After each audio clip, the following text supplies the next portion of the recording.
আন্তর্জাতিক ক্রিকেটে এখন অভিষেক হয়নি, কিন্তু বিশ্বকাপের দলে যখন জানতে পারলেন কেমন লেগেছিল? অবাক হয়েছে একটু। আচ্ছা। খুবই আনন্দ আনন্দ লাগতেছিল। আচ্ছা, প্রথম এই সুখবরটা কাদের সাথে শেয়ার করেছিলেন? অবশ্যই ফ্যামিলি মেম্বারদের। তাদের প্রতিক্রিয়া কেমন ছিল? খুব খুশি হয়েছে। আচ্ছা, ব্যাটিংয়ে যাতে দলের জন্য অবদান রাখতে পারেন সেজন্য আপনাকে নেওয়া হয়েছে। এখন আপনার পরিকল্পনাটা কি ব্যাটিং নিয়ে? আমার পরিকল্পনা থাকবে 100% আমার টিমকে কিছু দেওয়ার জন্য। আচ্ছা। দেশে কিছু দেওয়ার জন্য আমি 100% প্রস্তুতি নিয়ে যাচ্ছি। আচ্ছা, ক্রিকেটে আপনার উঠে আসার গল্পটা বলেন সংক্ষেপে। সেটা সংক্ষেপে বললে হবে না, কারণ এটা আমি যখন ইন্টার কলেজে আন্তঃ কলেজ টুর্নামেন্ট খেলে আমি এই পর্যায়ে পর্যন্ত আসছি। আমি ক্লেমন ইন্ডিয়া রোড ক্রিকেট একাডেমিতে আমার হাতে ঘড়ি।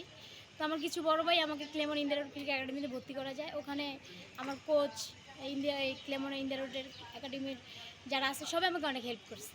আচ্ছা, আপনার হোম ডিস্ট্রিক্ট কোথায়? পটুয়াখালী, বরিশাল। আচ্ছা, একদম কি ব্যাট বলের খেলাটা ওখান থেকেই শুরু?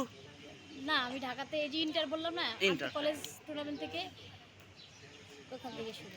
আচ্ছা, এখন দেশবাসীর উদ্দেশ্যে কিছু বলার আছে? অবশ্যই বলা আছে, সবাই যাতে আমার জন্য দোয়া করে এবং টিমের জন্য দোয়া করে ভালো কিছু আমরা বয়ে আনতে পারি।